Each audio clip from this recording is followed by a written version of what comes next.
భరతుడు చెప్పులకు పట్టాభిషేకం చేసిన తరువాత, అంటే సింహాసనాన్ని చెప్పులపాలు చేశాక రాజ్యాన్ని మంత్రులకు అప్పగించి నందిగ్రామ అనే ఊర్లో భరతుడు శాకాహారం తింటూ వనవాసం చెయ్యడం మొదలుపెట్టాడు. రాముడు, సీత, లక్ష్మణులు దండకారణ్యంలోనికి ప్రవేశించారు. అక్కడ మునుల ఆశ్రమాలుంటాయి. ఆశ్రమాల్లో దైవ సేవలో భాగంగా అప్సరసలు వచ్చి నాట్యమాడుతుంటారు. అప్సరసలంటే తెలుసు కదా, పెళ్లిళ్ళు చేసుకోకుండా స్వర్గంలో ఎవడు రమ్మంటే వాడితో పడుకుంటుంటారే, అదే దైవ సేవలో భాగంగా. వాళ్ళకు ఆశ్రమంలో పనేంటో రేవు పార్టీ అయి ఉంటదిలే. ఆ మునులు సీతారామ లక్ష్మణులకు ఎదురై ఎంతో సంతోషించారట. అక్కడ్నుంచి బయలుదేరి వీరు ఇంకా ముందుకు వెళ్లారు. అన్నా, ఇంకా ఎందుకు లోపలికెళ్ళడం అన్నా? ఒకచోటే ఉండిపోవచ్చు కదా. అది దైవమర్మంరా. వనవాసమంటే అరణ్యం ప్రారంభంలో ఉండిపోవచ్చు. వీళ్ళు లోపలికి ఎందుకెళ్తున్నారో తెలీదు, ఒకే చోట ఎందుకు ఆగిపోతారో తెలీదు. అరణ్యంలో ఎక్కువ మంది రాక్షసులుంటారు. అక్కడ మునుల ఆశ్రమాలు కూడా ఉంటాయి. వారు లోపలికి వెళ్తుంటే పర్వతంలా కనిపించే విరాధుడు అనే రాక్షసుడు వస్తాడు. వాడు వీరి మీదకి వచ్చి సీత నడుం పట్టుకుని కొంత దూరం తీసుకుపోతాడు. రే మాడదాసు, ఏం పట్టుకున్నాడ్రా? ఇది మంచి ప్రశ్న, మనం పెద్దవాళ్ళని అడుగుదాం. గుద్ద కిందకి 60 సంవత్సరాలు వచ్చాయి, నువ్వేమైనా చిన్నపిల్లడివేంట్రా పెద్దవాళ్ళని అడుగుతానంటున్నావు? మునుల్లా కనిపిస్తున్నారు గాని బాణాలు ఆయుధాలు ఉన్నాయేంటి? అసలు మీరెవరు? మిమ్మల్ని చంపేసి ఈమెని నేను పెళ్లి చేసుకుంటాను అంటాడు. అప్పుడు రాముడు బాధతో లక్ష్మణుడితో ఇలా అంటాడు, నాకు రాజ్యం పోయిందని బాధలేదు, తండ్రి చనిపోవడం బాధగా ఉంది. అంతకంటే ఎక్కువగా సీతను పరాయివాడి తాకాడని బాధగా ఉందంటాడు. రే ఇరుకర్రి, రాక్షసుడితో యుద్ధం చేయకుండా మీ రాముడికి ఏడిపేంటి, లక్ష్మణుడితో సొల్లేంటి? అందుకు లక్ష్మణుడు, అన్నా నువ్వు వీరుడివి, నీకు నేనున్నాను, వాడిని ఇలా చంపుతాను అలా చంపుతాను అంటాడు. సరిపోయేరిద్దరూను. రాక్షసుడు తన కోసం గొప్పలు చెప్పుకొని మీరెవరు అని అడుగుతాడు. రాముడు ఇక్ష్వాకు దగ్గర నుండి తమ వంశం కోసం గొప్పలు చెప్తాడు. అందుకు వాడు మిమ్మల్ని చంపుతాను అంటూ యుద్ధానికి దిగుతాడు. రాముడు, లక్ష్మణుడు రాక్షసునిపై బాణాలు వేస్తారు. రాక్షసుడు శూలంతో దాడి చేస్తాడు. రాముడు తన బాణంతో శూలాన్ని ముక్కలు చేస్తాడు. అప్పుడు ఆ రాక్షసుడు రామలక్ష్మణులను చేతులతో బంధిద్దామని వస్తుంటే రాముడు లక్ష్మణుడితో, లక్ష్మణ, వీడు మనల్ని ఎత్తుకొని తీసుకుపోదామనుకుంటున్నాడు, మనం వెళ్లే దారి కూడా అదే, వాడి మీదకి ఎక్కి వెళ్లిపోదామంటాడు. ఆ రాక్షసుడు చిన్నపిల్లల్ని ఎత్తుకొని పోయినట్లుగా ఆ అన్నదమ్ములిద్దరిని భుజాల మీదకి ఎత్తుకొని తీసుకుపోతుంటే సీత వెనకాల పరిగెడుతుంటుంది. ఒరే ఎర్రి బత్తాయిలు, ఫ్రీ బస్సు ఆడవాళ్ళకి, మగవాళ్ళకి కాదురా. రామాయణం సొల్లు కాకపోతే బాణపు దెబ్బలతో కోపంతో ఉన్న రాక్షసుడు ఎత్తుకొని తీసుకెళ్తాడా, ఒక నలుపు నలిపేస్తాడా? నిజంగా రాముడికే గనక సిగ్గుంటే తన భార్య నడుం పట్టుకున్నవాడు పెళ్లి చేసుకుంటాను అన్నవాడి సహాయంతో ప్రయాణం చేస్తాడా? భార్యనలా పరిగెత్తిస్తాడా? గొప్ప దేవుణ్ణి తెచ్చారా మా దేశానికి. జై శ్రీరామ్. అప్పుడు సీత వెనక చేతులెత్తి పరిగెత్తుతూ, వాళ్ళని తీసుకుపోతే ఇక్కడ ఏదైనా జంతువు నన్ను తినేస్తుంది, వాళ్ళని దించేసి నన్ను తీసుకుపో అంటుంది. సీతక్క, నడుం పట్టుకున్నడితో వెళ్ళిపోతావా? అబ్బా, ఎంత పద్ధతైన కుటుంబం, మంచి మంచి కట్టుబాట్లు సార్. అలా వెళ్తుండగా రాముడు, లక్ష్మణుడు చెరొక భుజం నరికేస్తారు. ఎంత కొట్టినా వాడు చావడు. వీడు బ్రతికొండగానే పాతి పెట్టేద్దామని ప్లాన్ చేసుకుంటుంటే వెంటనే ఆ రాక్షసుడు, మీరు రామలక్ష్మణులు అని అర్థమయ్యింది, నేను గంధర్వుణ్ణి, శాపం వలన రాక్షసుణ్ణయ్యాను. దశరథ పుత్రుడైన శ్రీరాముడు నన్ను వధించినప్పుడు శాపం పోతుందని కుబేరుడు చెప్పాడు అని చెప్తాడు. నేను మరీ అంత ఎదవలా కనపడుతున్నారా? రే మాడా, బైబిల్ మందేసి రాయలేదురా, వాల్మీకే వాడ్కా కొట్టి రాశాడు. ప్రారంభంలోనే రాముడు విరాధుడితో తన కోసం వంశం కోసం చెప్పలేదా? ఇప్పుడు శాపం కోసం గుర్తుకు రావడం ఏంటి? సొల్లు రామాయణము మీరుని. నన్ను కప్పెడితే స్వర్గానికి పోతాను, మీరు దగ్గరలో ఉన్న శరభంగ మహర్షి ఆశ్రమానికి వెళ్ళండి అని సలహా ఇస్తాడు. రే ఎర్రికుక్కలో, ఇక్కడేముందో చదువుతాను వినండ్రా. బాణాల బాధకి తట్టుకోలేక దేహాన్ని వదిలి విరాధుడు స్వర్గానికి పోయాడు, ఓకే కదా? ఇక్కడేముందో చదువుతాను చూడండ్రా. రాముడు లక్ష్మణునితో ఒక పెద్ద గొయ్యి తీయి, అందులో పాతి పెడదామని చెప్పి రాముడు ఆ రాక్షసుడి కంఠంపై పాదంతో తొక్కాడు. ఆ రాక్షసుడు భీకరంగా అరవడం మొదలుపెట్టాడు. చదివారు కదా? అరుస్తున్నవాడిని గోతిలో పడేసి పాతి పెట్టారట. ఇందాక స్వర్గానికి వెళ్లిన వాడెవడు, ఇప్పుడు అరుస్తూ గోతిలో పడ్డవాడెవడు? ఏంట్రా రే, మీ వాల్మీకి రాతాగి రాశాడనుకుంటా, అందుకే రామాయణం అని పేరొచ్చింది. జై శ్రీరామ్. రాముడు శరభంగ మహర్షిని కలిసి మేముండటానికి అనువైన స్థలం చూపించమని అడుగుతాడు. అప్పుడు సుతీక్ష మహర్షి ఆశ్రమానికి వెళ్లమని చెప్తాడు. అక్కడున్న రకరకాల మునులు రాముని దగ్గరకు వచ్చి, మమ్మల్ని ఇక్కడ రాక్షసులు చంపుతున్నారు, నువ్వే కాపాడాలని అడిగితే రాముడు వాళ్ళకు అభయం ఇస్తాడు. తర్వాత సుతీక్ష మహర్షి దగ్గరకు వెళ్తాడు. వెంటనే అతడు, నీకోసమే ఎదురుచూస్తున్నా, అందుకే స్వర్గానికి వెళ్లకుండా ఆగాను అని కౌగిలించుకుంటాడు. అందరూ రాముడి కోసమే ఎదురు చూస్తుంటారు. ఏం కొడుతున్నారా డబ్బా. రామలక్ష్మణులు సుతీక్ష మహర్షి దగ్గర నుంచి దండకారణ్యంలోనికి బయలుదేరుతారు. దారిలో సీత, మనకి ఏ అపకారం చెయ్యని రాక్షసుల్ని చంపుతానని మాట ఎందుకిచ్చావు, మనకెందుకీ గొడవలు అని రాముడితో అంటుంది. నన్ను వేడుకున్నారు కాబట్టి ఈ మాటిచ్చాను. మాట నిలబెట్టుకోవడానికి నా ప్రాణమైనా, ఆఖరికి నిన్నైనా వదిలేస్తానని సీతతో అంటాడు. సీతను వదిలేసే ఆలోచన ముందు నుండి ఉందన్నమాట. అరే ఎర్రి కుక్కల్లారా, మీ రాముడంత పోటుగాడైతే భరతుడికి పట్టాభిషేకం చెయ్యాలరా. అక్కడ మాట తప్పుతాడట, ఇక్కడ మాట కోసం భార్యను వదిలేస్తాడంట. గొప్ప రాముడులేరా. జై జై శ్రీరామ్. అక్కడ ఒక ఆశ్రమం కనిపిస్తే అక్కడ కొంతకాలం, వేరే ఆశ్రమంలో కొంతకాలం, అలా 10 సంవత్సరాలు గడిపేశారు. మళ్ళీ సుతీక్షముని ఆశ్రమానికి వెళ్లి ఆ మహర్షిని కలుస్తాడు. రే ముష్టి ముదుగొండ, సుతీక్షముని స్వర్గానికి వెళ్ళిపోతున్నానని 10 సంవత్సరాల క్రితం చెప్పి ఇంకా అక్కడే ఉన్నాడేంట్రా? స్వర్గానికి పోలేదా, లేక స్వర్గానికి పంపడం వాల్మీకి మర్చిపోయాడా? ఏంట్రా ఈ గందరగోళ రామాయణం? అక్కడి నుండి అగస్త్యముని ఆశ్రమానికి వెళ్తూ దారిలో రాముడు ఒక మర్మం చెప్తాడు. వింధ్యాపర్వత శిఖరం పెరుగుతూ పెరుగుతూ సూర్యుడి దారిలోకి అడ్డు వచ్చేసిందట. అప్పుడు అగస్త్యుడు ఆ పర్వతంతో ఇక పెరగవద్దు అని చెప్పినందుకు పెరగడం మానేసి సూర్యుడికి అడ్డు తప్పుకుందట.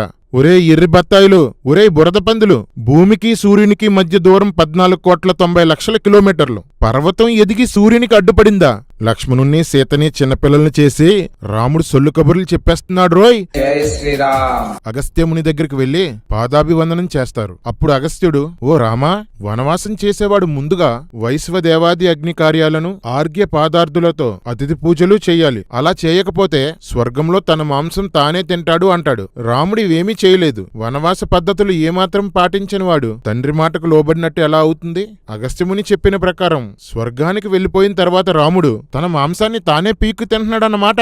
జై శ్రీరామ్. అగస్త్యుడు రామునికి ధనుస్సు, ఎంత తీసినా ఇంకా బాణాలు వచ్చే 2 తూనీరాలు ఇచ్చాడంట. రే గుడ్డి కుక్కల్లారా, తూనీరంలో నుంచి ఎన్ని బాణాలు తీసినా వస్తాయట.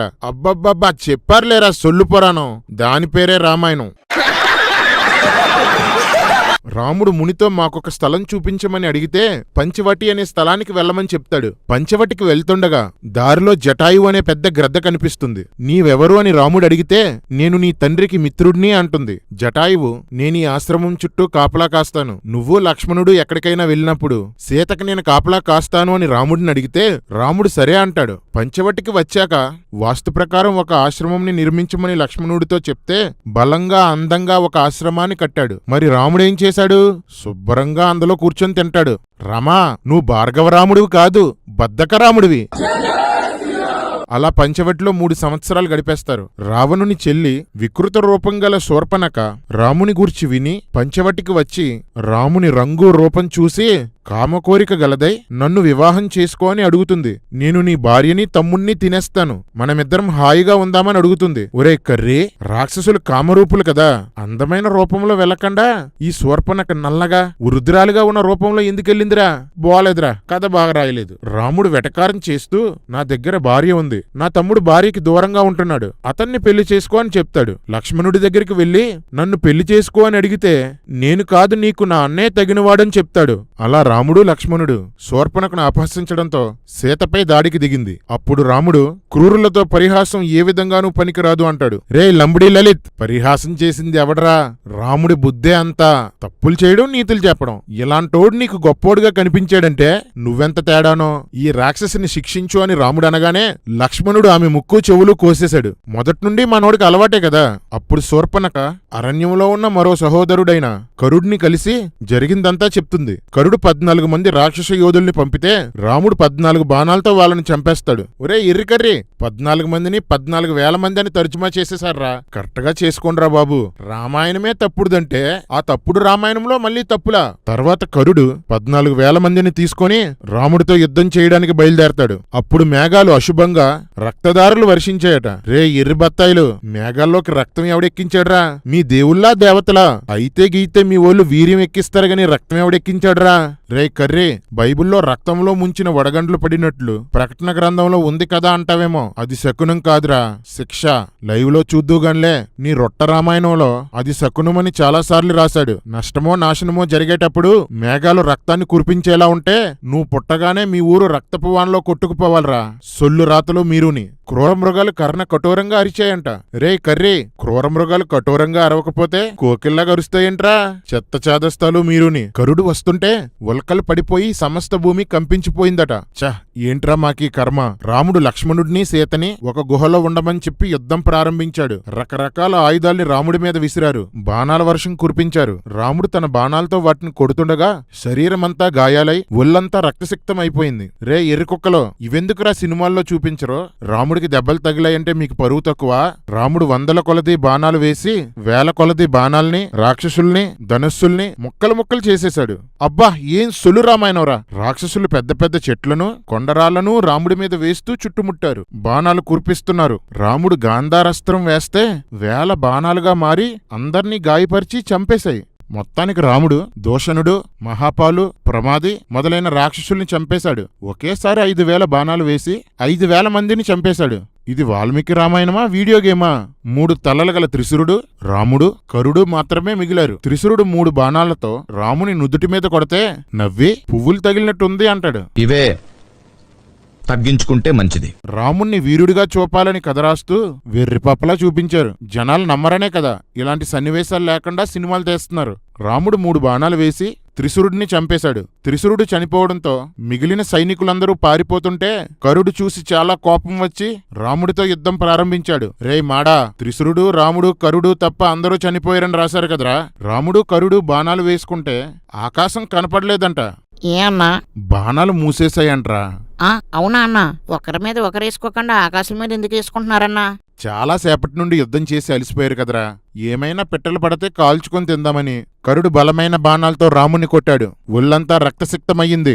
ఎన్నిసార్లు కొట్టిన చావని పావురా నువ్వు.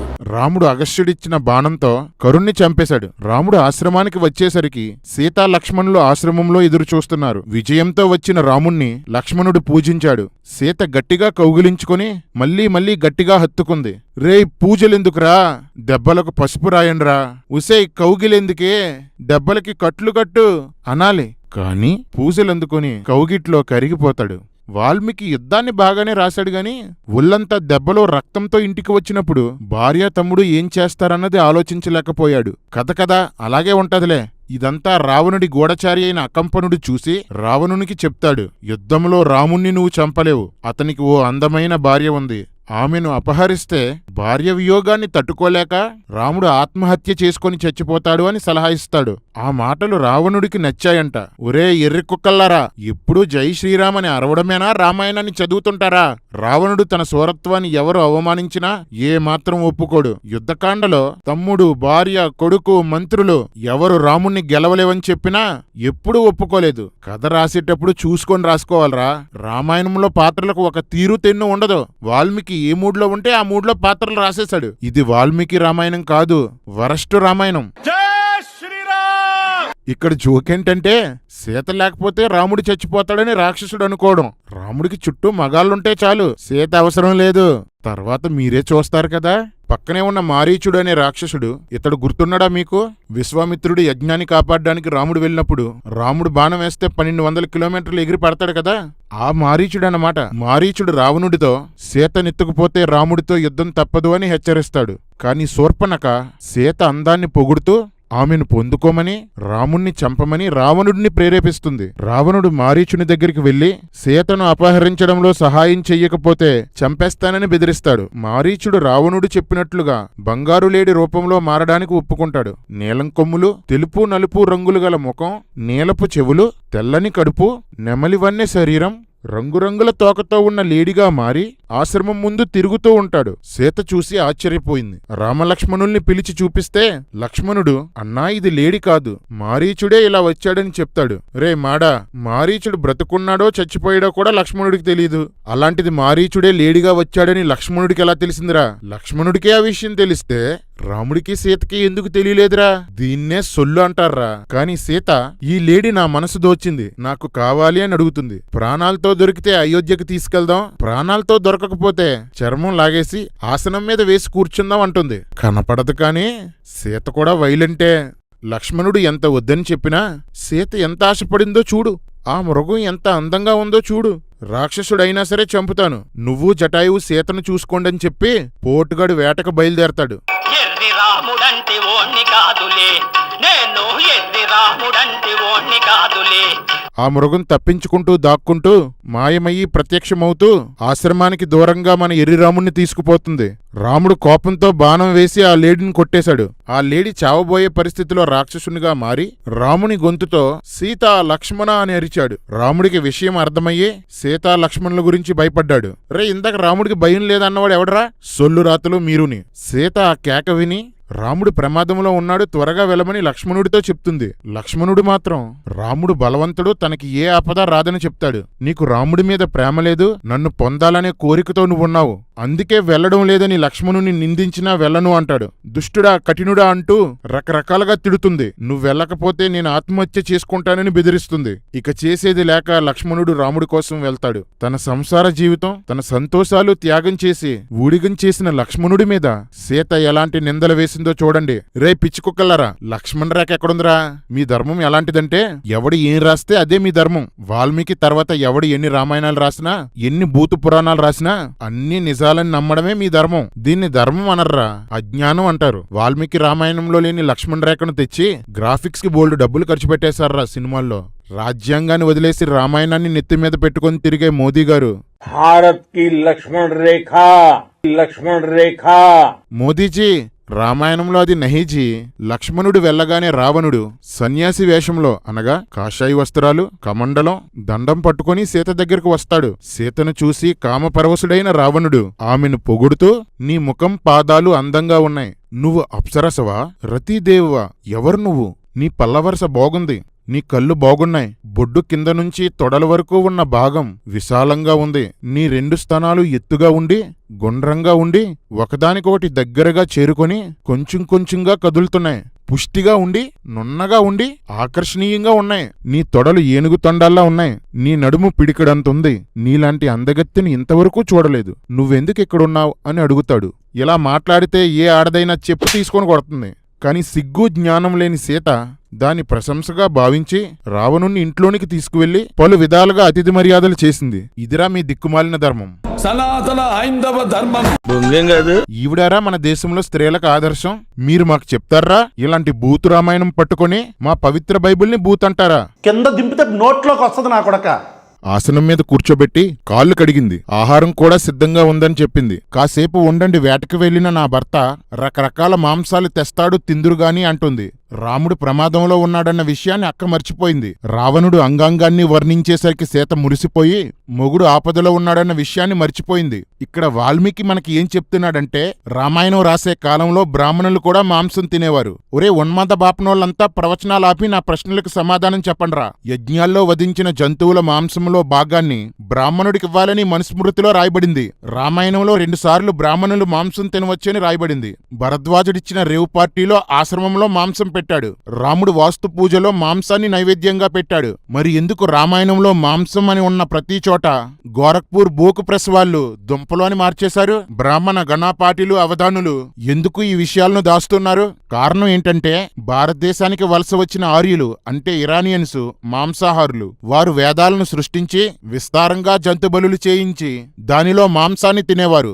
బుద్ధుడు వచ్చాక జంతుహింసని బలులను వ్యతిరేకించాడు, మాంసాహారాన్ని నిషేధించాడు. దేశమంతా బుద్ధుణ్ణి అనుసరిస్తుంటే ఆర్యులు తమ ఆధిపత్యాన్ని నిలుపుకోవడం కోసం పురాణాలు రాశారు. కానీ మన దేశంలో ఎక్కువ మంది శాకాహారాన్ని అనుసరించడం వలన, జంతుహింసల్ని నిలిపివేయడం వలన బ్రాహ్మణుల ప్రయత్నాలు ఫలించలేదు. అందుకే బుద్ధిజాన్ని కుయుక్తిగా అణచడానికి బ్రాహ్మణులు కూడా శాకాహారంలోనికి వచ్చేశారు. ఆ శాకాహార బ్రాహ్మణ జాతే ప్రస్తుతం మన బాబాలు, పంతుళ్ళు, ప్రవచనకర్తలు. హిందూ పురాణాలు రాసిన బ్రాహ్మణులు మాంసాహారులు. ఆ పురాణాల్ని ఇప్పుడు మన నెత్తిమీద రుద్దే బ్రాహ్మణులు శాకాహారులు. వీళ్ళ శాకాహార నియమాల్ని పురాణాలు వ్యతిరేకిస్తున్నాయని పురాణాల్లో కొన్ని శ్లోకాలు తీసేశారు, కొన్ని చోట్ల తర్జుమాలు మార్చేశారు. ఇది బాపనోళ్ళకు అలవాటే. వాళ్ళ రూలింగ్ కోసం రూల్స్ మార్చేస్తుంటారు, ఇతర దేవుళ్లను కలిపేసుకుంటారు. వీళ్ళు చెప్పే అబద్ధాలని ప్రశ్నిస్తే వెనక వెనక దాక్కొని ఈ బోగ్గాలను ఉసుగొలుపుతారు. మనమందరము కులాల పేరిట, మతాల పేరిట తన్నుకొని చేస్తుంటే మన శవాల మీద సింహాసనాలు వేసుకొని కూర్చొని శతకోపం పెడుతుంటారు. సనాతన ధర్మం అంతా బాపనోళ్లు బాగుపడ్డానికి తప్ప ఎవ్వరికీ ఉపయోగం ఉపయోగం లేదు. నా దేశం ఈ విషయాన్ని ఎప్పటికి తెలుసుకుంటుందో ఏంటో. అది అవదమ్మా. రామలక్ష్మణులు వస్తున్నారా లేదా అని ఒకే ఒక్కసారి దారివైపు చూస్తుంది అంతే. తనని అంగాంగము వర్ణించిన రావణునితో తన కథ మొత్తం చెప్పడం మొదలుపెట్టింది. దశరథుని దగ్గర నుంచి వనవాసం వరకు వివరించింది. మరి నువ్వెవరు అని అడిగింది. అప్పుడు రావణుడు అసలు రూపంలోనికి వచ్చి, నేను రాక్షసరాజును, నన్ను పెళ్లి చేసుకో, నిన్ను రాణిగా చేస్తాను అంటాడు. వెంటనే సీత, నేను ఆడసింహాన్ని, నీవు నక్కవు, నేను నీకు అందను, రాముడెక్కడా నువ్వెక్కడా అంది. వెంటనే రావణుడు సీత జుట్టును పాదాలను పట్టుకొని ఎత్తుకొని తీసుకుపోయాడు. రే మాడదాసు, ఏం పట్టుకున్నాడ్రా? ఇది మంచి ప్రశ్న, మనం పెద్దవాళ్ళని అడుగుదాం. సీతక్కని రథం మీదకెక్కించి ఆకాశంలోనికి తీసుకెళ్లిపోయాడు. చెట్లను పుట్లను కాపాడమని సీత కేకలు వేస్తుంది. అంతలో ప్రశాంతంగా నిద్రపోయిన జటాయువు లేచి చెట్టుపైనుంచి, నేను జటాయువుని, సనాతన ధర్మం పాటించేవాణ్ణి అంటుంది. అంటే జటాయువు కూడా అవకాశం దొరికిన వాళ్ళందర్నీ గోకుతుంటాడన్నమాట. సనాతన ధర్మం అంటే అదే కదా. అంతేగా అంతేగా. నా వయస్సు 60,000 సంవత్సరాలు, నువ్వైతే యవ్వనుడివే అంటుంది. రావణుడు యవ్వనుడు కాదు. యుగాల లెక్కల ప్రకారం, రామాయణం సాక్ష్యం ప్రకారం రావణుడి వయస్సు సుమారు 10 లక్షల సంవత్సరాలు. నమ్మేయడమే. రావణుని చెల్లే ముసలిదైపోతే రావణుడు యవ్వనుడేటి? రావణుడికి జటాయువుకి ఘోర యుద్ధం జరుగుతుంది. రావణుడు బాణాలతో, జటాయువు గోర్లతో యుద్ధం చేస్తుంది. ఇద్దరూ గాయపడ్డారు. రావణుని 10 ఎడమ చేతులు ముక్కుతో చీల్చేస్తే మళ్లీ వచ్చేశాయి. రావణుడు కత్తితో రెక్కల్ని కాళ్లను నరికేశాడు. జటాయువు కింద పడిపోయింది. రావణుడు జటాయువు క్రిందకి దిగారు. ఇద్దరి మధ్య ఘోర యుద్ధం జరిగింది. సీతను తీసుకుని ఆకాశానికి పోతుంటే సీత బాధ చూడలేక సూర్యుడు చీకట్లోకి వెళ్ళిపోయాడట. నేను మరీ అంత ఎదవలా కనపడుతున్నారా? అలా వెళ్లిపోతుండగా పర్వత శిఖరంపై 5 వానర్లు సీతకి కనిపించారు. కొంగులో ఆభరణాలు మూటకట్టి వాళ్ళ దగ్గర పడేలా వదిలింది. అలా లంకలోనికి సీతను తీసుకుపోయాడు. సీతని లంకలో అశోకవనంలో ఉంచి రాక్షస స్త్రీలను కాపలా పెట్టాడు. రావణుడు పంపిన ఆహారం సీత తినలేదు. అప్పుడు ఇంద్రుడు నిద్రాదేవితో కలిసి వెళ్లి అశోకవనంలో ఉన్న వారందర్నీ నిద్రపోయేలా చేసి సీతకి పాయసం ఇచ్చాడు. ఇది తాగితే ఇంకెప్పుడు నీకు ఆకలి వెయ్యదు అంటాడు. హిందువుల ఫంక్షన్లన్నిటిలో పాయసం ఫేమస్. ఎందుకో ఇప్పుడు తెలిసింది. ఒకడిచ్చిన పాయసం తాగితే 3 కడుపొచ్చింది. ఇప్పుడు ఇంద్రుడిచ్చిన పాయసం తాగితే కడుపుకి ఇంకెప్పుడు ఆకలే వెయ్యదట. నిద్రాదేవంట, పాయసం అంట, ఏంట్రా ఈ సొల్లు మాకు? కట్ చేస్తే సీన్ రాముడి దగ్గరికి వెళ్తుంది. రాముడు ఆశ్రమానికి వెళ్తుండగా నక్కకోత వినపడింది. అంతలో ఏదో అశుభం జరగబోతుంది అనుకున్నాడు. రే కర్రే, మీ సనాతన ధర్మంలో నక్కలు అరవడం కూడా తప్పేనేంట్రా? అంతలో లక్ష్మణుడు ఎదురయ్యాడు. సీతకి ఏం జరిగిందో ఏంటో, ఆమె లేకపోతే నేను చనిపోతానంటూ ఏడుస్తాడు. ముందు అక్కడికి వెళ్లి చూడకుండా ఏంట్రా ఈ ఏడుపులు? ఆశ్రమానికి వస్తుండగా రాముడికి ఎడమకన్ను అదిరిందంట. మా ఊర్లో దీన్ని వాతం అంటారు. సనాతన ధర్మం దీన్ని అపశకునం అంటుంది. ఆశ్రమానికి వెళ్లి చూసేసరికి సీత లేదు. రాముడు వెతుకుతూ కనిపించిన ఒక పుట్టను, సీత నీకు కనపడిందా? ఎటు వెళ్ళిందో తెలుసా అని అడుగుతాడు. ఎర్రి రాముడు కదా, బుర్ర పాడైపోయి పులులు సింహాల్ని కూడా అడుగుతాడు. సీత నువ్వు దాక్కున్నావు కదా అంటూ కేకలు వేస్తాడు. చిన్న మెదడు చితికింది, పెద్ద మెదడు పగిలింది, టోటల్ గా బ్రెయిన్ దోబింది. పర్వతాలు, గుహలు, నదులు వెతుకుతారు. సీత సీత అని అరుస్తారు. మొదట రాజ్యం పోయింది, తర్వాత తండ్రి పోయాడు, ఇప్పుడు సీత కూడా పోయిందని ఏడుస్తాడు. నా సీత వక్షస్థలం ఎర్రచందనం రాసుకోవడానికి అర్హత కలిగింది. అంతటి అందమైన వక్షోజాలు రాక్షసునితో పెనుగులాడినప్పుడు రక్తసిక్తమై షేపులు మారిపోతాయేమో అని బాధపడ్డాడు. రామా, నీకు కావలసింది వైదేహియా వక్షోజాల? నీ ధర్మమే అంతలే, కామధర్మం. లక్ష్మణుడు ఎంత ఓదార్చినా రాముడు ఏడుపు ఆపడం. వెతుకుతుండగా రాక్షసుని కాలిముద్రలు కనిపిస్తాయి. ఆభరణాలు, యుద్ధ అవశేషాలు చూస్తాడు. కోపంతో ముల్లోకాల్ని నాశనం చేస్తాను అంటాడు. రామా, అంత పోటుగడువైతే సీతను వెతుక్కోవచ్చు కదా. ముల్లోకాల్ని నాశనం చేస్తే అందులో సీత కూడా చచ్చిపోద్ది కదా. నువ్వు ఎర్రి రాముడువో బుర్రలేని రాముడువో అర్థం కావట్లేదు రామా. లక్ష్మణుడు రాముణ్ణి శాంతపరుస్తాడు. ముందు రాక్షసుడెవడో తెలుసుకుని వాణ్ణి చంపు అంటూ బుద్ధి చెప్తాడు. కష్టాలందరికీ సహజం, భూదేవికి కూడా భూకంపాల రూపంలో కష్టాలు వస్తాయంటాడు. లచ్చా, భూకంపం వస్తే కష్టం భూమికి కాదు, భూమి మీద ఉన్న మనకి. సూర్యచంద్రుల్ని రాహు మింగినప్పుడు గ్రహణం అనే బాధ అనుభవిస్తూ ఉంటారట. అన్నా, కర్మలు ఎవరైనా సరే అనుభవించక తప్పదు. ఇదివరకు ఇవన్నీ నువ్వే నాకు చెప్పావంటాడు. రాముడు మన బాబాల్లాగా కూర్చొని సొల్లు చెప్పడమే కాని వాటిని పాటించడన్నమాట. అది సనాతన ధర్మం అంటే. ఓన్లీ సొల్లింగ్స్, నో డూయింగ్స్. జై సనాతన్, జై శ్రీరామ్. అంతలో రెక్కలు, కాళ్ళు, పక్కలో నరకబడి చావు బ్రతుకుల్లో ఉన్న జటాయువును వెనక నుండి చూస్తారు. వెంటనే ఎర్రిరాముడు రాక్షసుడి గ్రద్దరూపంలో మారి సీతను చంపేసి తినేసి ఇక్కడ హాయిగా కూర్చున్నాడు. వీడిని ఎలా చంపుతానో చూడు అని దాడికి వెళ్తాడు. రే ఎర్రి కుక్కల్లారా, తనకు ముందే తెలిసిన జటాయువు కాళ్ళు రెక్కలు పక్కలు నరకబడి రక్తపు మడుగులో పడి ఉంటే కూర్చుంది అంటాడేంట్రా మీ రాముడు? రాముడికి ఇప్పుడే బుర్రపాడైపోయిందా పుట్టిన దగ్గర నుంచి అంతేనా? సీతని కాపాడటానికి ప్రాణాల మీదకి తెచ్చుకున్న జటాయువుని చంపడానికి బయలుదేరాడు తెంగర వీరుడు. జై శ్రీరామ్. దగ్గరకు వచ్చి అది జటాయువుని గుర్తిస్తాడు. జటాయువు జరిగిన విషయమంతా చెప్తాడు. సీతను దక్షిణ దిశకు తీసుకుపోయాడు. అతని పేరు రావణుడు అని చెప్పి జటాయువు చనిపోతుంది. అప్పుడు రాముడు రాజ్యాధికారం చిక్కినట్లు చిక్కిపోయింది, సీత పోయింది, ఇప్పుడు జటాయువు పోయిందని ఏడుస్తాడు. రాజ్యం పైన ఆశ లేదంటాడు. అస్తమానం రాజ్యం పోయిందని ఏడుస్తాడు. మీ రాముడు ఎర్రి రాముడే కాదు, ఏడుపుల రాముడు కూడా. ఊరుకో ఎద్దులో ఉన్న ఏడిస్తే దరిద్రంగా ఉంటది. జటాయువుకి దహన సంస్కారాలు చేసి రాముడే మంత్రాలు చదివి పిండం పెట్టాడు. తర్వాత రామలక్ష్మణులు నైరుతి దిశగా క్రౌంచారణ్యంలోనికి ప్రవేశించారు. ఒక ఆడరాక్షసి ఎదురుపడి లక్ష్మణునితో తనతో వ్యభిచరించమని అడుగుతుంది. లక్ష్మణుడు ఆమె చెవులు, ముక్కు, స్తనములు కోసేస్తాడు. లచ్చా, నీకిదే పనా? అయినా స్తనాలేం చేసుకుంటావు లచ్చా? ఇంకా ముందుకు వెళ్ళగా కబంధుడు అనే భారీ రాక్షసుడు కనిపిస్తాడు. అతని చేతులు ఒక్కొక్కటి 12 కిలోమీటర్ల పొడుగు. అతని తల పొట్ట మీద, నుదురు గుండె దగ్గర ఉండి నుదిటిపై ఒంటి కన్నుతో ఒళ్ళంతా నిక్కబొడిచిన వెంట్రుకలతో ఉన్నాడు. నా చిన్నప్పుడు చదివిన చందమామ కథలే సొల్లనుకున్నాను. భూమి పుట్టిన తర్వాత లోకంలో రాయబడిన కల్పిత పుస్తకాలు, సరదాగా చెప్పుకునే సొల్లు కథలు అన్నిటికన్నా రామాయణమే నెంబర్ 1. డొల్లలో రామాయణానికి ఏది సాటి? సొల్లులో రామాయణమే మేటి. జై శ్రీరామ్. ఆ కబంధుడు రామలక్ష్మణులను చేతులతో పట్టుకొని నొక్కుతూ తన వైపు తీసుకుపోతుంటే ఇద్దరూ మూర్చబోయారు. మూర్ఛ రామాయణం కదా, అలాగే ఉంటది. అంతలో తేరుకొని రాముడు ఒక భుజాన్ని, లక్ష్మణుడు ఒక భుజాన్ని నరికేస్తారు. రే ఎర్రి కుక్కలు, దేంతో నరికర్రా? వాడి భుజాల దగ్గర వీళ్ళ కత్తులెంతుంటాయిరా? చెప్పారులేరా సొల్లు పురాణం, దాని పేరే రామాయణం. రాక్షసుడు క్రిందపడి మీరెవరని అడిగితే ఇక్ష్వాకు వంశం నుండి కథ చెప్తాడు. ఇక తెలిసిందే కదా సొల్లు. రాక్షసుడు మునిశాపం నుండి బయటకు వస్తాడు. మీకోసమే ఎదురు చూస్తున్నాను అంటాడు. వచ్చాడు కాల్చాడు సచ్చాడు రిపీట్, వచ్చాడు కాల్చాడు సచ్చాడు రిపీట్. నా వల్ల కాదు అన్నయ్య, నా వల్ల కాదు. సీతని వెతకడంలో సహాయపడమని కబంధుణ్ణి రాముడు వేడుకుంటాడు. అప్పుడు కబంధుడు కిష్కిందలో వాలి సుగ్రీవులనే అన్నదమ్ములుండేవారు. వాలి సుగ్రీవుణ్ణి కిష్కింద నుండి పంపేశాడు. సుగ్రీవుణ్ణి కలుసుకో, సీతని వెతకడంలో అతడు సహాయపడతాడని చెప్తాడు. మీరు పశ్చిమ దిశగా వెళ్తుంటే మాతంగి మహర్షి ఆశ్రమం వస్తుంది. ఆ వనంలో మునుల చెమట గాలికి ఎగిరి చెట్ల మీద పడి పువ్వులుగా మారాయి. అవి ఎప్పటికీ వాడిపోవు అని చెప్తాడు. జేమ్స్ క్యామరూన్ అవతార్ కన్నా పెద్ద ఫిక్షన్లా ఉందేంట్రా మీ రామాయణం? అటు చూడు, అటు చూడు బే.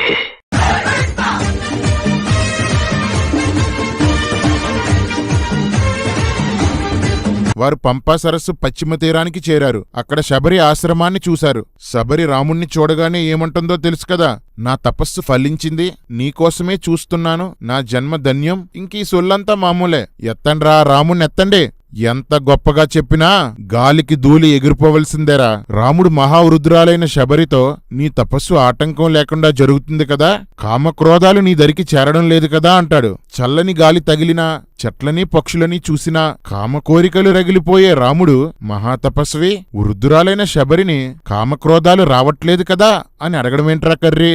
ఫ్రెండ్స్, చూద్దురుగాని కాసేపట్లో రాముని కామాయణం. శబరితో నాపై నీకు చాలా ప్రేముందని విన్నాను, ఆ ప్రేమ చూడాలి అని ఆశపడుతున్నాను, చూపించు అంటాడు. నిజానికి కబంధుడు శబరికి రాముడి మీద ప్రేముందని చెప్పలేదు. అంటే రాముడే ప్రేమను అడుక్కుంటున్నాడన్నమాట. ఒరేయ్ పంది ప్రసాదు, భార్య కనబడకపోతే వెతుక్కోకుండా ఎవరి ప్రేమ కోసమో ఎదురు చూస్తారా ఎవరైనా?